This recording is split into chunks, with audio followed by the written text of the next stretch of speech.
Explore करना ही बेहतर होता है। देखो, किसी को कोई आइडिया, मेरा तो हमेशा से एजेंडा रहा है कि किसी पे कोई आइडिया इम्पोज करना ही नहीं है। मैं तो अपनी बात रखता हूँ और उसको समझना, मानना ना मानना व्यक्ति के ऊपर निर्भर करता है। और मैं कभी ये भी नहीं चाहता रहा हूँ कि कोई मेरी बात मान ले या उसको वैसे ही समझ ले।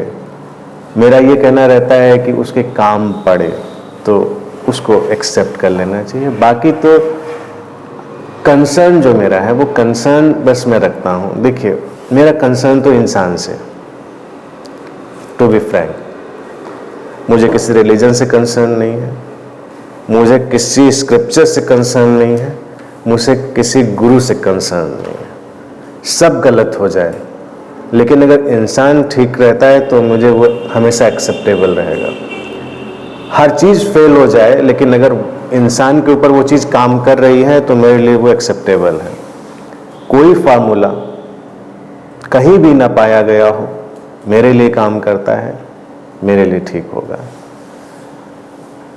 मेरा सही होना, मेरा गलत होना, ये मैं तय करूँगा, कोई नहीं कह सकता। यानी कि और उसके लिए मेरा टच स्टोन है। जैसे कि अभी तक जो भी इस बच्ची ने भी बात जैसे करी,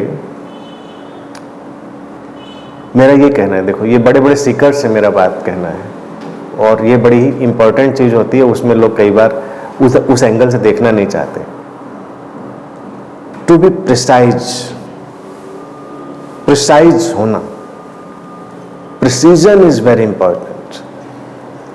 हम स्पिरिचुअल जॉर्गन, स्पिरिचुअल टर्मिनोलॉजी में अगर जाएंगे तो देयर इज अ ह्यूज जंगल, हम खो जाएंगे। तो इसीलिए बहुत डायरेक्ट क्वेश्चनिंग ऐसे चाहता हूं कि लोग अपने से करें। जब मैं बात करूं लोगों को मैं फ्री छोड़ता हूं, डायरेक्ट क्वेश्चनिंग, तो उससे चीज निकल कर आती। अब जितनी भी बातें देखी अभी तक मैं सुन रहा हूं, अभी आगे और भी बात चलेगी जितनी देर हम लोग बैठे हुए हैं, तो चाहे वो एनलाइटनमेंट हो, चाहे वो संन्यास हो, चाहे वो इंट्यूशन हो, चाहे वो डेटी हो, चाहे वो गट फीलिंग हो, व्हाटएवर इट इज, हम उसमें थोड़ा सा वेग है, बहुत प्रिसाइज नहीं कह सकते कि व्हाट इज इट, ये क्या है, ये चीज एग्जैक्टली क्या है। मतलब तो हम उसको कहेंगे कि इट इज बियॉन्ड। बियॉन्ड एक ऐसा वर्ड होता है ना जिसको मैं कहता हूँ अम्ब्रेला वर्ड। जब हमें कुछ भी समझ में नहीं आएगा तो हम बियॉन्ड का यूज कर सकते हैं। और ये भी देखिए एक स्पिरिचुअल सिनेरियो में बड़ी भारी ट्रिक भी है।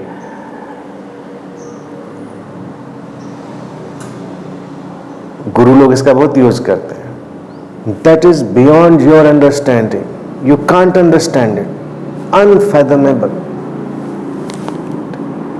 ठीक है महाराज जी, अब हम क्वेश्चन नहीं कर सकते।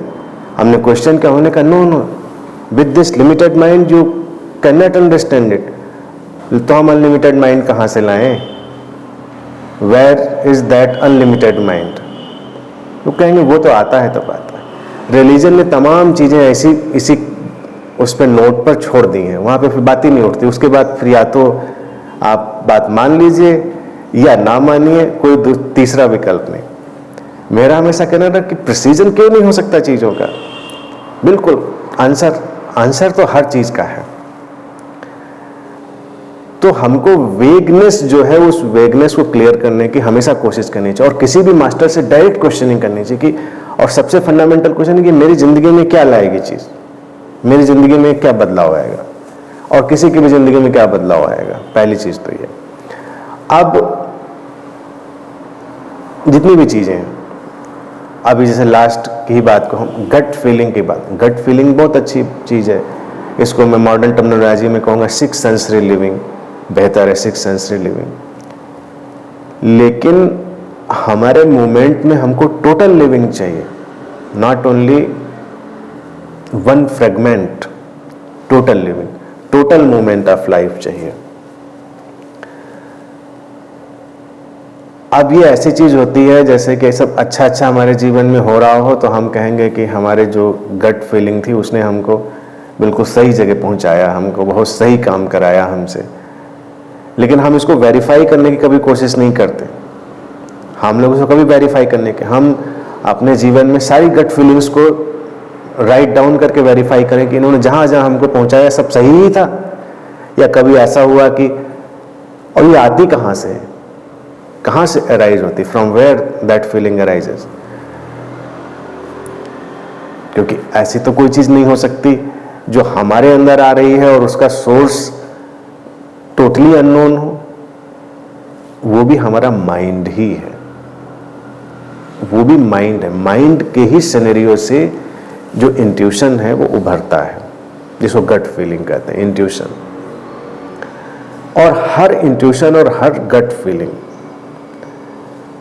व्यक्ति के अपने नॉलेज, एक्सपीरियंस, उसकी कंडीशनिंग, उसकी सराउंडिंग, उन सबके कॉम्बिनेशन और उनके परम्यूटेशन कॉम्बिनेशन सबसे निकल कर वो निकलती। यानी कि ऐसी गट फीलिंग और ऐसा इंट्यूशन व्यक्ति को नहीं आ सकता जो उसके नॉलेज फील्ड में और उसके परिवेश में वो चीज़ कभी रही ही ना हो, और उसका भी उसको आ जाए कि ये चीज़। अब जैसे मान लीजिए किसी के अंदर स्पिरिचुअलिटी का एनवायरनमेंट पड़ा है, उसकी बातें सुनी हैं, पढ़ी हैं, सब चीज़ें हैं, संन्यास है, ये सब चीज़ें हैं, तो उसके अंदर इसी तरह के इंट्यूशन भी आएंगे, उसको गट फीलिंग कि यहाँ कोई बहुत स्पिरिचुअल चीज़ होगी, मतलब यहाँ कोई बड़ी डिवाइन, क्योंकि डिवाइन भी तो कंसेप्ट है, डिवाइन का कंसेप्ट हमारे अंदर था ही नहीं, तो डिवाइन की गट फीलिंग भी कहाँ से आएगी, डिवाइन का इंट्यूशन भी कहाँ से आएगा। जिसके अंदर वो इंफॉर्मेशन ऑलरेडी अपलोडेड नहीं है, उसके अंदर वो सिक्स सेंसरी जो इम्पल्स है वो पैदा ही नहीं होगा। उसको कुछ लगेगा देख के, उसको लगेगा कुछ हो सकता है। अब कुछ में क्या है कि अच्छे और बुरे का तो सभी के अंदर इनकोडिंग है, मतलब प्लेजरेबल चीज़ें और अनप्लेजरेबल चीज़ें, इन सब की तो सबके अंदर इनकोडिंग, तो वो हम ज़्यादा से ज़्यादा उससे रिलेट करेंगे, बाकी चीज़ हम रिलेट नहीं कर पाएंगे। तो यहाँ पर जो हमको बहुत ही प्रिसाइजली चीज़ समझनी पड़ेगी कि हर जो हमारा सिक्स सेंसरी वे होता है, या जो हमारी गट फीलिंग हमेशा होती है, हमेशा ही सही नहीं होती, क्योंकि हमारा माइंड हमेशा उतना इवॉल्व नहीं होता। वो डे बाय डे, अब यहाँ हम लोग बैठे हैं, इतनी देर बातें सुनेंगे तो माइंड का इनपुट बदला और माइंड का एवोल्यूशन अलग हो जाएगा, उसके लिए वो चीज़ें अलग हो जाएंगी, उसके लिए वो अलग काम करने लगेंगी चीज़ें।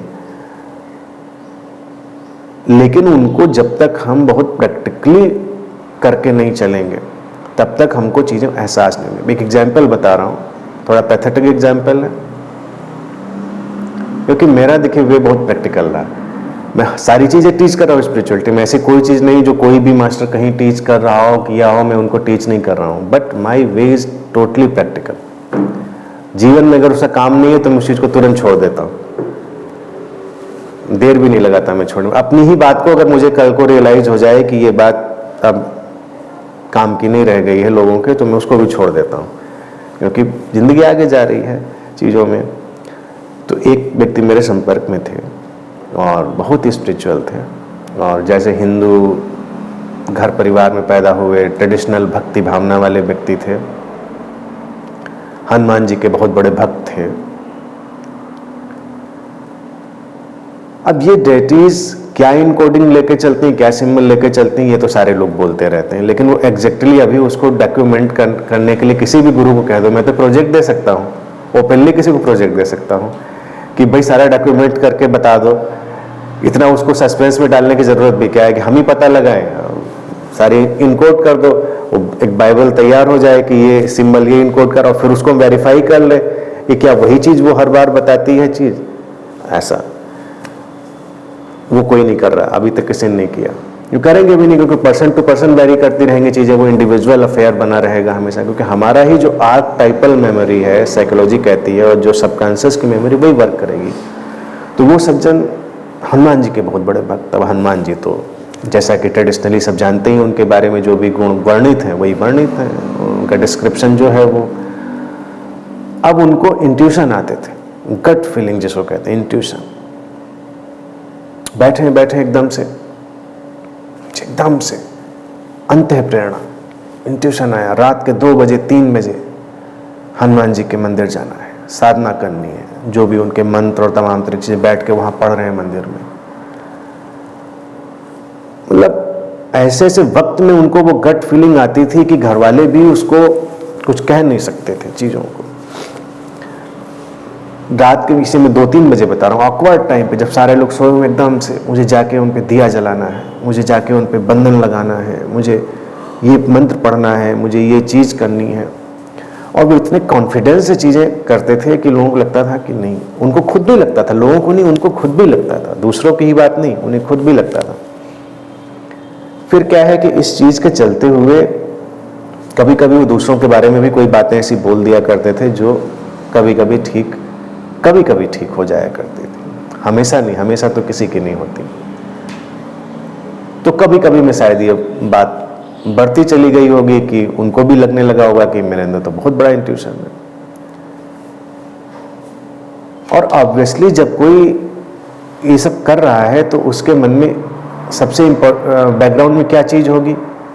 पर्सनल हैप्पीनेस और पीस की डिमांड तो होगी ही, नोइंगली या अननोइंगली। ऐसा तो हो नहीं सकता, क्योंकि अगर अभी लाइफ में सब कंफर्ट है तब तो वो मान के चलेगा हाँ ठीक है बढ़िया, कोई नहीं। लेकिन बैकग्राउंड में वो डिमांड है, बैकग्राउंड में डिमांड पड़ी हुई है। वो तो जब डिस्टर्ब होगी, हिलेगी, तभी पता चलेगा कुछ गड़बड़ होगा। वन फाइन नहीं करना चाहिए, मतलब फाइन तो नहीं था ये, लेकिन एक्सीडेंटल डे ऐसा हुआ कि उनके बेटे की रोड एक्सीडेंट में डेथ हो गई। हनुमान जी ने कोई इंट्यूशन नहीं दिया, हनुमान जी ने कोई क्लू नहीं दिया, शटर्ड हो गए वो। अब वही गट फीलिंग कहाँ पे जाके कन्वर्ट हुई? इसीलिए मैं पैथेटिक एग्जाम्पल बता रहा हूँ। ये सब चीज़ों को देखिए बहुत बैलेंस वे में देखना चाहिए और वक्त रहते देख लेना चाहिए, मैच्योरिटी लानी चाहिए इन पे। अब वो इतना इस बात से व्यथित हुए कि जो हनुमान जी, जो मूर्ति, जो डेटी जिस पे हमने अपनी ज़िंदगी के इतने वर्ष लगा दिए, जो हमको हर बात का क्लू देते थे, इंट्यूशन देते थे, और मेरे बेटे की डेथ हो गई, मुझे नहीं बताया, वो सब पूजा पाठ बंद कर दिया और सब जो भी किताबें थी उन्हें गोमती में, लखनऊ में गोमती नदी बहती है ना, जाके गोमती में डुबो आए, ख़त्म सारा गट हनुमान जी से जो लगाव मोहब्बत, क्योंकि बेटे का जाना बड़ी बात हो गई। अब इस कास्ट पे तो हनुमान जी की पूजा नहीं कर सकते थे कि भाई बेटा भी ले लो, ये सब भी ले लो, फिर भी हमारी चीज़ चलती रहे, क्योंकि सब अच्छा था। इसको लोगों ने फेयर वेदर स्पिरिचुअलिटी होती है। हालांकि कोई गुरु अगर उनका होता या होगा ही, उसके पास अगर वो जाते तो मैं समझता हूँ अगर वो कल्टिस्ट वे होता तो वो यही समझाता कि परीक्षा ले रहे हैं हनुमान जी तुम्हारी, ये परीक्षा की घड़ी है, तुमको डटे रहना चाहिए। लेकिन वो धक्का इतना ज़्यादा तेज था कि वो टिकी ही नहीं, चीज़ें सब चली गई। अब यहाँ पर क्वेश्चन ये है कि ये जो गट फीलिंग थी या जो इंट्यूशन था, इसका प्रैक्टिकल यूज क्या हो रहा था? यानी कि ये चीज़ कोई प्रैक्टिकल लाइफ में चीज़ ला रही थी कि बस आया और हम चले गए, हम मंदिर में जाके दिया चलाए, हम मंदिर में जाके पाठ कराए या कोई मंत्र पढ़ाए, हुआ उससे क्या? उससे कोई चीज़ नहीं। उस समय हो सकता है अच्छा लगता होगा, भाई उस समय कोई भी चीज़ आप करिए तो करने से बेहतर फील होता है, लेकिन जो फंडामेंटल उससे रिजल्ट आना चाहिए था, वो चीज़ जब नहीं आई, उसका धक्का लगा। तो हमारे जो ये माइंड की ट्रेनिंग है ना, ये है तो बड़ी ब्यूटीफुल, कभी कभी हमको वो डायरेक्ट करती है और उसमें हमको फिल्टर करके ये निकालने की कोशिश करनी चाहिए कि इससे हमारी लाइफ के ट्रांसफॉर्मेशन पे क्या फ़र्क पड़ रहा है। क्योंकि अभी के नॉलेज पे, जैसे मान लीजिए हम कोई एक्शन लेने जा रहे हैं और हमारे पास, और हम बड़े सेन पर्सन हैं, हम अच्छे पर्सन हैं, हम लाइफ को सचमुच में बहुत कंस्ट्रक्टिव क्रिएटिव वे में देखना चाहते हैं, तो हमारा माइंड हमको इंट्यूशन को बहुत डिवाइन नहीं बता रहा हूँ, क्योंकि इस पर बहुत साइकोलॉजिकल वर्क हो चुका है ऑलरेडी, इस पर सब बहुत डॉक्यूमेंटेशन हो चुका है। ये बहुत ही माइंड का ही एक फैक्टर है और फैकल्टी है। तो हमारे माइंड के पास सारे असेसमेंट हैं, वो इधर भी पढ़ता रहा, उधर भी सुनता रहा, इधर भी चीज़ों को देखा है, उधर भी देखा है, और हम इंसान बहुत बेहतर हैं और हम कोई डिसीजन लेना चाह रहे हैं, तो हमारा माइंड कई बार हमको कुछ कहेगा कि जरा इसको भी देख लो, इस चीज़ को, या इस इंसान से भी मिल लो, या ये काम कर लो। अब वो क्यों कह रहा है? ये कोई बड़ा डिवाइन इंटरवेंशन नहीं हो रहा है, ये हमारा ही जो माइंड का एक टुकड़ा है जो ये चाहता है कि कुछ क्लैरिटी हमको चाहिए खास तरह की, वो हमको एक खास दिशा में धक्का दे रहा है। अब हमको वहाँ से उसको निकालना है समझ के कि भाई हम वो चीज़ निकाल लें वहाँ से कि ना निकाल लें। वो ले गया, क्योंकि वो भी हमारे अच्छे होने की वजह से हमारे माइंड के उस टुकड़े ने उसको कैच कर लिया। अब मान लो कोई बहुत स्टबर्न हो किसी भी चीज़ में, और उसको लगता हो कि नहीं भाई यही सही है, और वो किसी भी चीज़ के प्रति पूरी तरह से क्लोज्ड है, तो उसको ये वाला गट फीलिंग नहीं आएगा, उसको कुछ और ही आएगा। उसको ये दिया जलाना, अगरबत्ती जलाना जैसा ही आता रहेगा, जिसका कोई प्रैक्टिकल पर्पस सॉल्व नहीं होगा, उसमें कोई चीज़ हल नहीं होगी उसकी।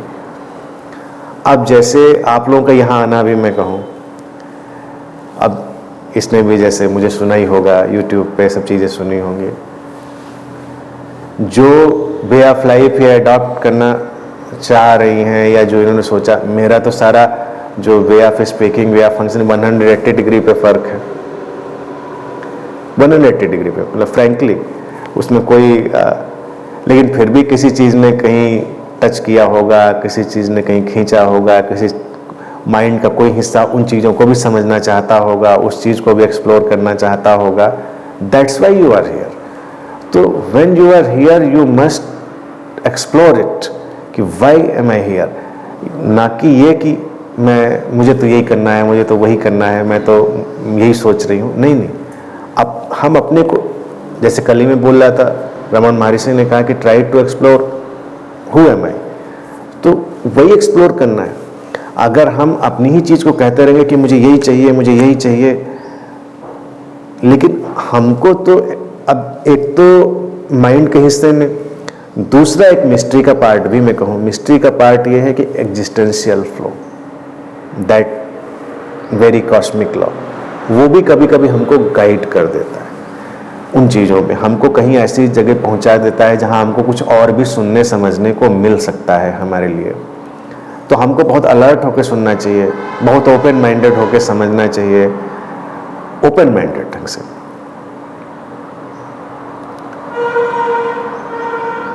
क्योंकि अगर एग्जिस्टेंशियल फ्लो ने या हमारे माइंड के किसी हिस्से ने हमको किसी जगह पहुंचाया है, तो हम अपनी ही किसी चीज़ को वेरीफाई करने के लिए तो बेशक नहीं आए होंगे, डेफिनेटली। और अगर मुझको सुन लिया होगा कई मौक़ों पर, तो इतना भी क्लियर हो गया होगा कि वही वाली बातें सुनने को तो नहीं मिलेंगी जो हम एक्सपेक्ट कर रहे हैं, ये भी बिल्कुल क्लियर हो गया होगा। क्योंकि मेरा जो वे ऑफ एक्सप्रेशन है वो हमेशा बिल्कुल क्लियर है, every time it is precisely clear. तो किसी को कन्फ्यूजन नहीं होता कि हमको कुछ और भी सुनने को मिल सकता है, यानी कुछ। तो अब it is time to explore honestly, और you must be genuine in your search, and I feel you are genuine in search. So उसी को एक्सप्लोर करना है, ना कि मुझे ऐसा ही चाहिए, मैं तो यही सोच लिया, मुझे तो यही करना है, मुझे वही करना है। No, not like this. मैं तो फिर भी कहता हूँ आज़ादी पूरी, जो करना है करो, लेकिन अभी तो उसके ताने बाने को समझो, अभी ताने बाने को समझो तो चीज़ें बेहतर होंगी। ये चीज़ मेरा कहना है।